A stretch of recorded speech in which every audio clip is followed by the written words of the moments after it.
So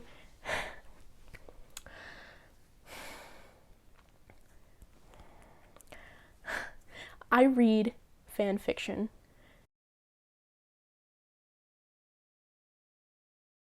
Fan fiction gets a bad rap, but you know what? Some stories are really, really good. So, some stories are better than the original uh, story.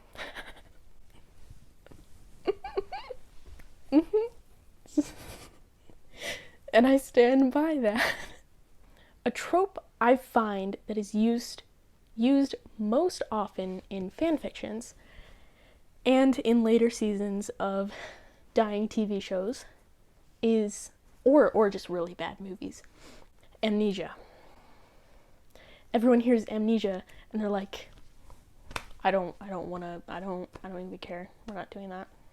No. Hear me out though. Amnesia, it's have you ever seen Memento? Memento, the Christopher Nolan movie where it's in reverse and it's really confusing, and then you watch the whole thing and you're like, oh my god. That one? Amnesia. Amnesia. I'm pretty sure that type of amnesia is called anterograde amnesia. No. Sorry. Retrograde amnesia. Because he can't remember stuff that happened before the accident that caused the amnesia. Anterograde amnesia is when you can't make new memories after an accident. So, see 50 First Dates for an example of that. A girl gets in a car accident and she can't make new memories, so she lives the same day over and over again every day. It's a trope, but you know what? When it's done well, see Memento, it's like really good. When it's done horribly, see Spider-Man 3. It's like, why? Because you need drama and you're not a good enough writer to, write drama? Is that what you're telling me? Okay, so amnesia is like, when used as a plot device, like in Spider-Man 3, Harry Osborn gets amnesia because Sam Raimi or whoever wrote himself into a corner because he had this fight at the beginning of the movie and he was like, I don't know where to take it from here, so amnesia, and then he's just gone for like most of the movie and then he's back and then whatever. So amnesia as a plot device used like that, it's bad. It doesn't work. But amnesia used not as a plot device, but used as an obstacle for the character to push through, to grow past. So like in 50 First Dates, sadly her condition is irreversible, so she will always forget every day that she's lived. Since she will always forget, she has to grow past that. So, amnesia used as an obstacle in that case, where the character has to grow past it. 50 First Dates is obviously like, amnesia is like, it's a fixed point, sort of, so the character can't get past it, but she can live with it. Because in that movie, it's explained as an illness. So it's more like a mental illness or a physical illness, but she can't be cured. So in that case, it's a fixed point. So it's not really an obstacle to get over, it's more of an obstacle to live with. And that kind of makes the characterization fall flat a little bit, just because she can't, like, she's at her lowest point where she's got the amnesia. She can't ever go up because she's stuck in a flat line, a plateau. How 50 First Dates handles it is the romantic part. And it's sort of like a tension-filled will they, won't they, sort of. But it's literally like, they are dating. She just doesn't know it because she can't know it. Because, like, she physically can't remember. And how it's used in Spider-Man 3 is a magic fix-it button that doesn't do very much. Gets rid of this one problem but causes 50 others. So it's not really a fix-it button, it's a fix-it now, but not later. So, I don't mean to hate on the Spider-Man movies, I really love them. Beautiful trilogy. Mwah. I keep doing the chef's kiss, I don't know why. So Amnesia, when it's an obstacle that a character can move past, it makes it more satisfying. So if a character starts out one way, sorry, that's how you use amnesia badly. How to not use amnesia is have a character acting one way. So they're one character, right here. They get amnesia and they become an entirely different character. These two people are not the same person, but they are the same person. Because this one doesn't remember things and this one does. So that's the problem with amnesia in, say, Spider-Man 3, because you have Harry as a villain, as Hobgoblin, and he's scary, there's stakes, it's menacing, it's an actual threat. But it leads nowhere because he gets amnesia and he becomes Harry, normal person, nice guy, doesn't remember all of his evil stuff. And it's so frustrating. Because in stories where the character starts out one way, gets amnesia, and becomes a different person, because of the amnesia, it's like, dude, why did you do that? Why did you do that? Why? If you wanted two different characters, you should have just written two different characters. Should have just done that. So, in my experience, I've found amnesia works best when you start out with a character, they've already had amnesia. You don't get to see them before the amnesia. You get to see them as they get it, or after they've already had it. So they have to find themselves. So basically they need to learn who they are. And if a character gets to learn who they are, then we get to learn who they are. And that is what makes the story satisfying. Seeing a character grow from one person to another. Usually a character arc, there's like a line here. So this is the timeline, that's a movie. Character should start down here, or up here, they go down, they hit a low point, and then they go back up. That doesn't always happen, so sometimes a character starts here. They don't have their low point yet, or they're at their lowest point down here, and they need to go up. And then towards the end of the story, they go up, and they plateau. And that's where the story usually ends. Because if not, then they have to keep going up and up and up and up. And then it just doesn't work anymore. Like, for example, Rocky 1 through 4 are so satisfying because it keeps building up and up and up and up. First we have like a rinky-dink little like bar fight almost, and then world championship, and then world championship, and then heavyweight championship, and then he becomes heavyweight champion, and then like even more, he gets challenged by someone challenges his heavyweight champion, so he has to fight to keep it, and then international championships, and it's just up and up and up and up. That's why people don't like Rocky 5, because it goes from like ultimate giant super Russia versus America to I'm gonna fight this dude in the street, and it's like, what? Are you sure? Are you sure?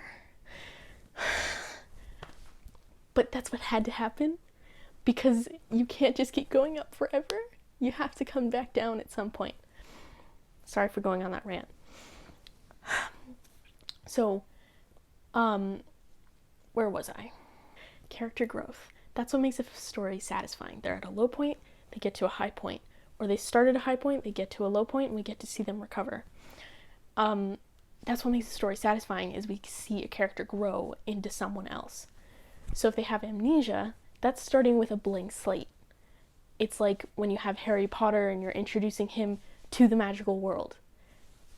Blank slate. We get to learn with Harry. And if a person has amnesia and they don't know themselves, they get to learn who they are, and we get to learn with them. And that's what makes that story satisfying.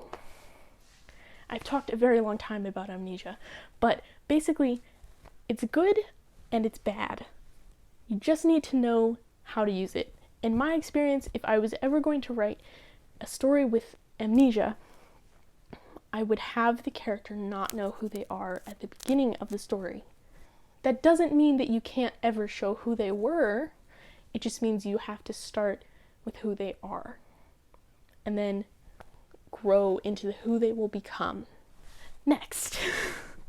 So something that I really like to see in movies are visuals. It seems very obvious. A movie is a visual piece of media. Aren't there always going to be visuals? Yes and no. Something in movies that really bugs me is exposition. I get it, sometimes you need to explain stuff because no one's gonna understand.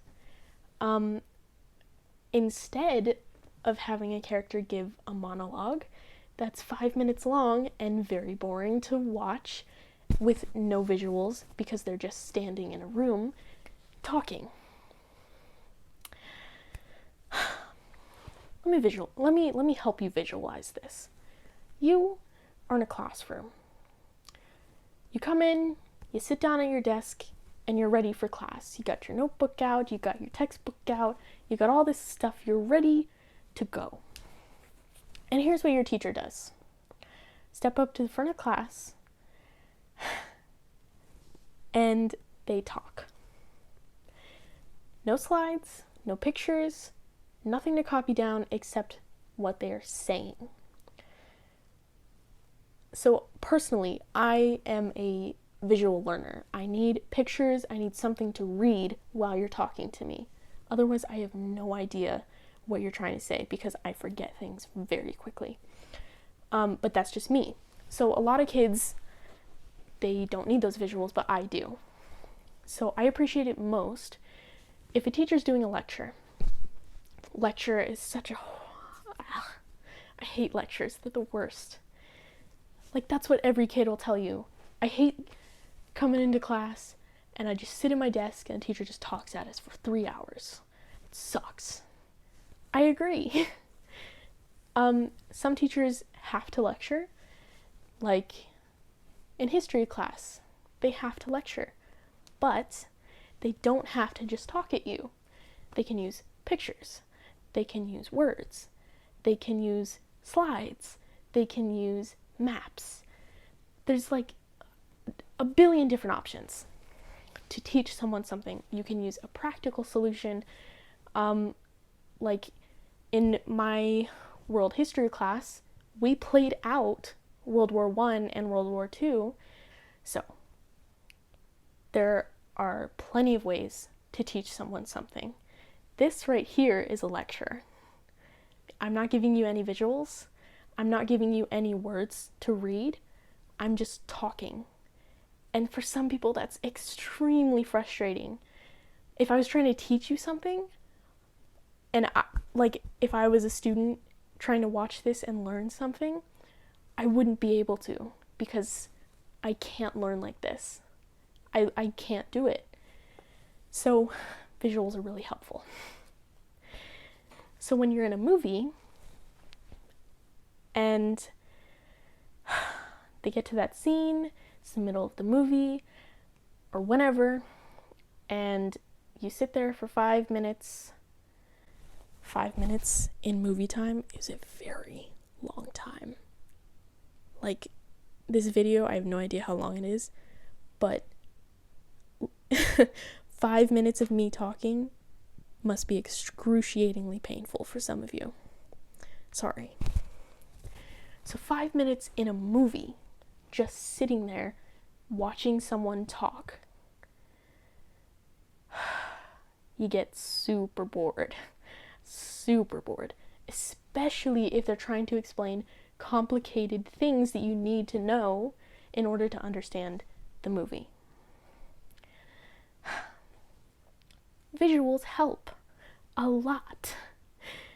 So I'm being a total hypocrite because basically, if this were a movie, this would all just be exposition and I'm just sitting here talking to you with no visuals. Nothing to explain what I'm talking about visually. And I don't use music either, so I can't tell you I can't explain to you what I'm talking about musically. And that's super frustrating because I'm just sitting here talking. And I can't explain how infuriating that is. There are some filmmakers, they'll write a story and they'll come up on something they can't explain. We'll just add it to the exposition scene later on. That is a bad idea. Do not do that. Explain it visually. Please. Please, please, please, please, please. So there's this one scene in Sherlock Holmes, A Game of Shadows.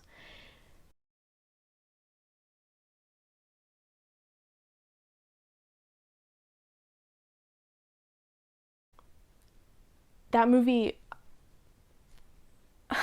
I really like it. But there's this one scene where John and Sherlock go into a room.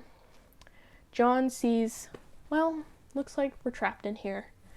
Sherlock sees, not in any particular order, but plaster, tools to plaster, a drop of blood on the floor, and like wood. He puts all these pieces together, and instead of explaining with words what he's thinking, it's so beautiful. The director shows a man cutting his hand, sawing wood, plastering a wall, and you know what Sherlock does? He thinks of all those things visually, no words, visually thinks of all those things, and we get to see them. He pulls a handle and a secret door opens. So compare that to a scene in Avengers Age of Ultron. Tony Stark goes into that base at the beginning of the movie, and Jarvis says, "There are air currents behind that wall."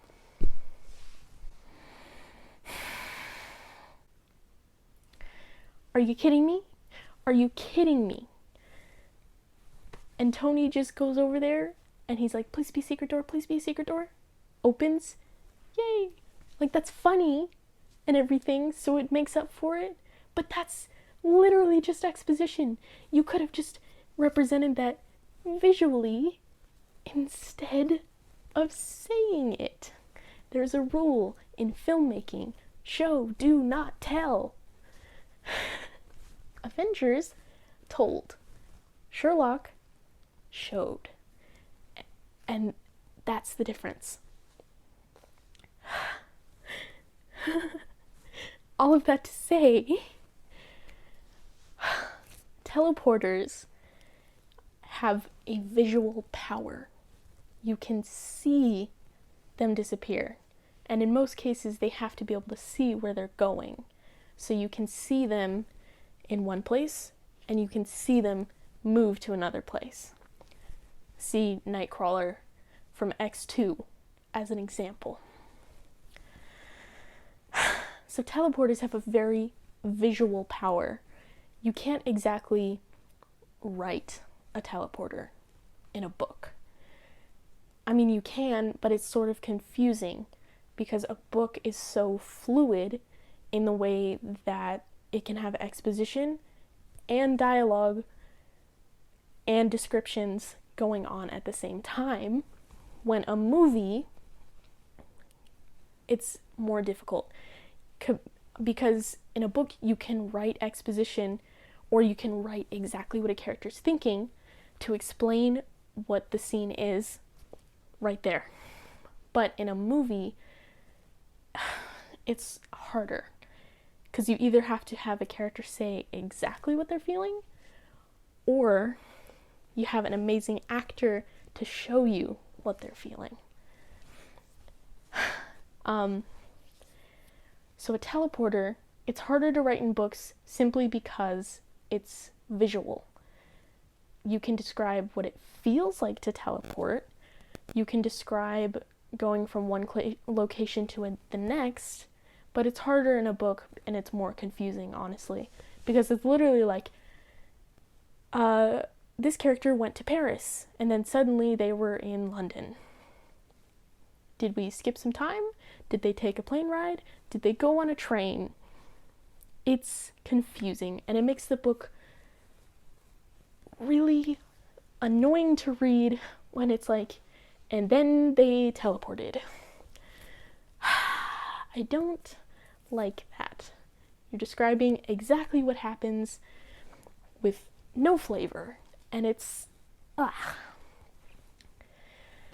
So in a movie, you can have a visual power like teleporting represented, and it's beautiful. So the idea I had, and I know I just went on a super long rant to explain one sentence, a teleporter with nowhere to go.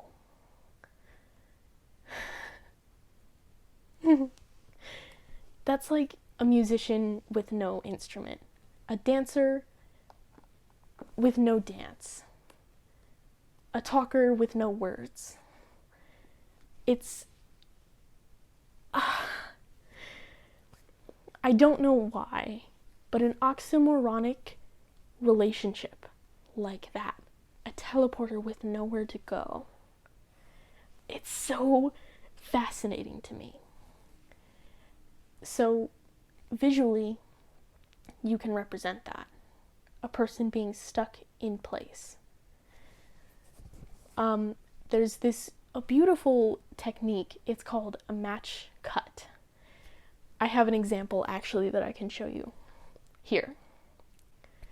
So in this match cut, which I filmed myself for a school project, the character is in one place.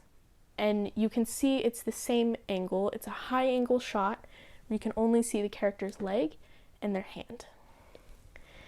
The match cut takes the subject of the shot, the leg and the hand, from one place, that open tiled floor, to another, a table. It's the same angle, it's the same shot, but you're switching locations. Match cuts can be used as transitions, jokes, visual cues, teleportation. It's a beautiful thing, editing. We'll get to that a completely different time, but it's something that you can only do in a movie or a video or a TV show. It's something visual. And a teleporter in a book is never going to be the same as a teleporter in a movie. And the idea of a teleporter with nowhere to go is completely fascinating to me. So I don't know how to end this video. Basically, these were just some story ideas that I wanted to share because I thought they were interesting, and I really wanted to talk about them, apparently, because recording this took an hour. Thank you for watching the entire thing. I really appreciate that you want to listen to me talk for however long this video is. So anyway, thank you so much for watching this video. I really appreciate it. Sorry I haven't been here in a while. I have a couple of videos coming out.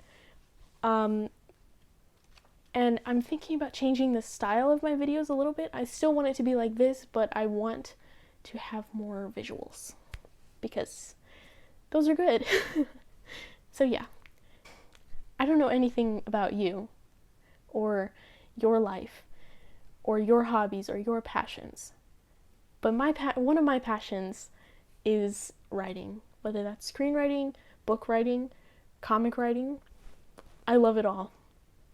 So I hope you listening to my ideas helped spark something in you so you can make that movie or draw that drawing, write that book. Yeah, I'm really proud of you because you're doing great. Um, so I hope everyone is staying safe and healthy and happy.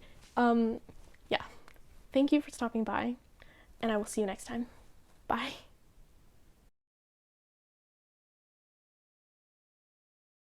Life finds a way.